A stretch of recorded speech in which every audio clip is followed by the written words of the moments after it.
C'est bien beau s'amuser, mais l'équipement adéquat, c'est important. Puis aujourd'hui, je suis accompagnée de mon ami Dave de Importation Thibault. Dave, aujourd'hui, on parle de protection MX. Oui, j'ai apporté une coupe d'affaires de Scott, la gamme Scott. Les protections, tout le monde pense qu'une protection doit être rigide, genre une coquille comme ça. Oui, ça, c'en est un.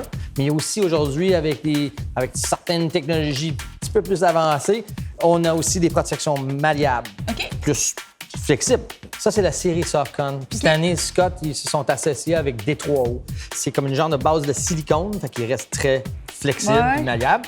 Mais il y a une technologie dedans, quand il reçoit un coup, les molécules se serrent, puis ça donne la protection que vous avez besoin pour le coude ou le genou. Côté bottes, on a apporté la 550. Celui-là est dans votre main.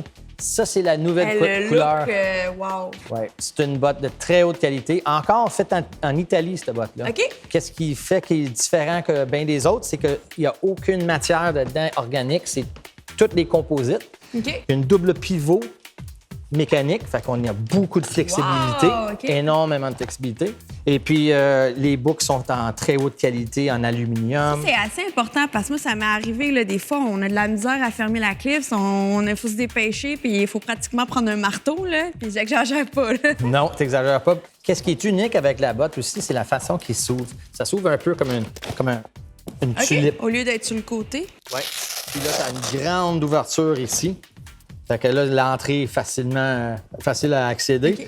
Puis aussi, l'ajustement, il reste que tu as énormément d'ajustements sur les courroies pour permettre une grande ouverture au cas que tu portes justement des genoux qui prennent plus de place, qui sont plus grandes.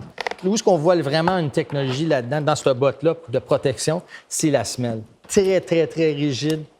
L'orteil est très profilé, on dirait quasiment un espadrille, quasiment un soulier, pour donner énormément de mobilité au rider pour ses ajustements en dessous de son shifter, etc. Puis une question aussi, je me demandais, là, souvent, des bottes, des fois, ça va prendre quand même longtemps avant que notre pied se... casse. Est-ce que... je sais qu'il y a vraiment des modèles de bottes qu'on dirait que tu la mets tout de suite, puis si on dirait déjà des souliers de skate, là, tu sais, qu'on dit que c'est super confortable. Est-ce que c'est des bottes que ça prend plus longtemps ou... Ils vont prendre du temps un peu pour s'adapter à ton pied, mais la meilleure façon, quand que tu l'achètes, l'intérieur est fait en 3 différentes styromousse, puis c'est des mousses de mémoire. Prenez, mettons, une séchoir à cheveux, apportez une température un petit peu plus que la température de la pièce, mets ton pied dedans, clenche-les bien serrés, il va prendre forme de ton pied plus rapidement. un film, là, Exactement. Mais là, je pense que je vais les essayer. Je voulais justement aller faire une petite ride en fin de semaine.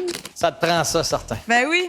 Pour vous, les gens à la maison, restez là parce qu'après la pause, je mets les bottes à l'essai.